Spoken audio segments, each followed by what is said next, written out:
Hello, I'm Leonard Garrison, Associate Professor of Flute at the University of Idaho. And today I'd like to tell you about this wonderful piece, Dance With Me, by the Dutch composer and flutist Wil Offermans. This is a piece for flute choir, but it's all C flutes, and the number of players can be anything from 2 or 3 to 50, because everybody plays the same part. But the trick is, the part must be memorized, and the score prescribes dance moves that everybody makes together.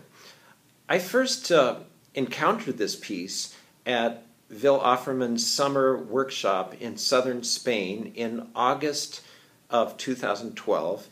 And then I brought it home to my students, to our flute choir at the University of Idaho, and we have never had so much fun as we did performing this piece. So let me go through and tell you about how to learn this piece. First of all, there are several extended techniques that are not very hard, but they're a lot of fun to do. In the first flute entry in the score, you have to use a special fingering, which is like a middle D with this first finger off, and with the addition of taking the thumb off. Now, in addition to doing this fingering, you have to blow so that you get mostly air sounds. And so you have to relax the embouchure. It has to be much more open. It's not the right effect if you're getting actual flute sound like this. So you have to spread the lips out a little bit more so that you get this effect. See how far my lips are. And notice that at this flute entrance, there's an accent at the beginning, and then you play 16ths da da da da da da da da da with a diminuendo. And the last group of 16ths should be barely audible. So it's, and you repeat that for 4 measures. After those 4 measures, there's another special fingering, which is like a low C without the right hand first finger.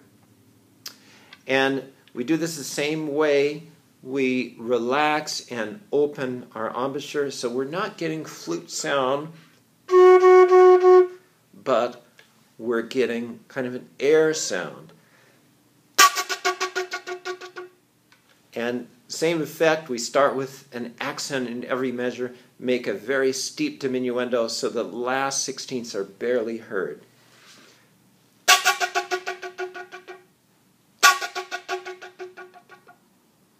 Okay, lots of fun.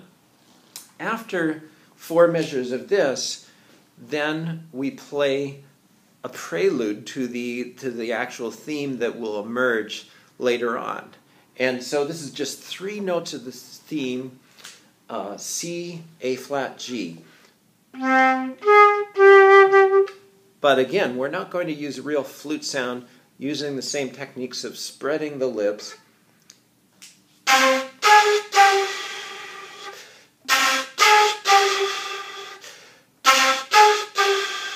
And so on. So this goes on for 3 sets of 4 measures. We'll get to the dancing later. Then at letter D, the actual theme emerges, and this is where you use real flute sound. And after all the air sound, it can be very difficult to get a focused tone, especially on low C. So make sure to practice for a centered sound.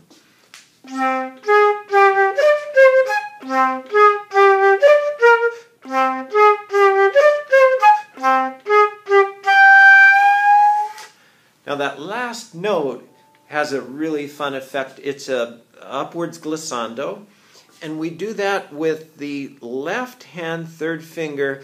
You must have an open hole flute to do this properly. And so we just come off that key until we're no longer covering the hole, And another thing I must mention is not only do you have to have an open hole flute, but you can't have any plugs in that hole. So here's the effect.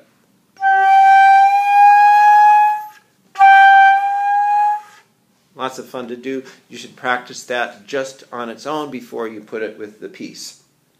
Okay, then at letter E, we have a little variation in theme. Instead of C, A flat, G, we have D, A flat, G, followed by what is now familiar to us, the D fingering minus the first finger and the thumb. So here's how it is.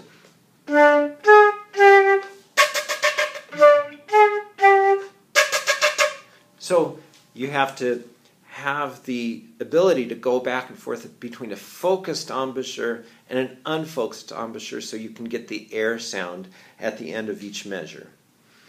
Okay, and then at letter G, you have a new theme which goes faster, and it's good to practice this with a metronome, following exactly the metronome marks, because you're going to later put it together with the hip-hop soundtrack, and these metronome marks go exactly at the tempo of the soundtrack. But anyway, at letter G, the marcato armonico, it says, so you have to play with a really hard tongue and get an edgy sound that has a lot of harmonics in it. So not this kind of sound,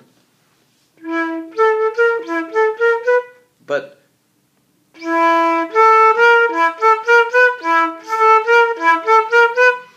and I get that edge in the sound by more pressure from the upper lip sending the air down into the flute.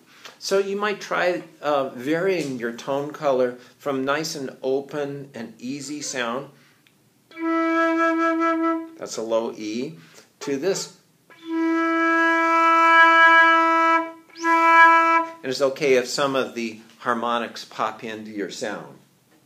Okay, then at letter H, it says plus wind, and we go back to this three-note idea of C, A flat, G. And the best way to do this is to use the syllable sh, and that gives you a windy attack instead of ta. And this is really comes from Japanese flute playing in the tradition of Japanese shakuhachi or no. They have various types of attack, and sh is one of them. So here's how it sounds.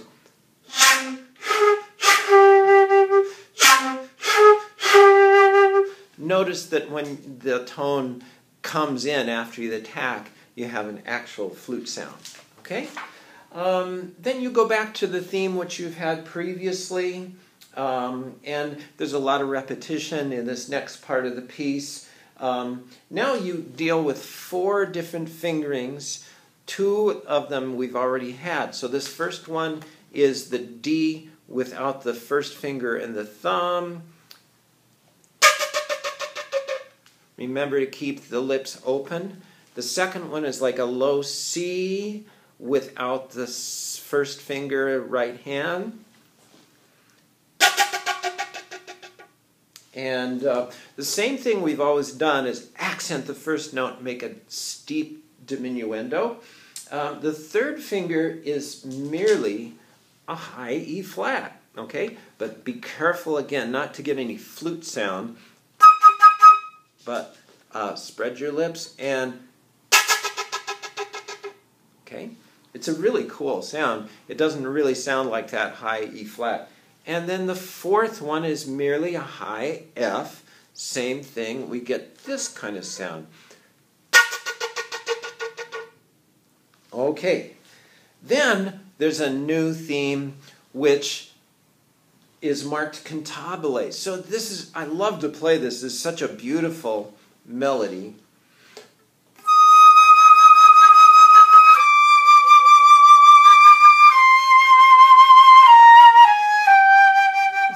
And so on. So use vibrato, sustain from note to note, phrase, play as beautifully as possible. Okay, the next section after that beautiful melody, it says like rapping. And this is kind of a difficult technique to do. We use the first fingering from the piece, that very familiar low D without the thumb and first finger, and then for the second pitch that we play, we take that and lift our right hand third finger. So we can go from this to this. Okay, now you have to experiment with rolling the flute in and out to get the proper angle and the proper airspeed so you can get a high D followed by a high C sharp. There's a high D, and to aim for it, I have to roll quite a bit out. So that's the way to practice this, is first finger an actual high D, and then try with this fingering, try to get that same pitch. Again, you have to roll out quite markedly. There you go.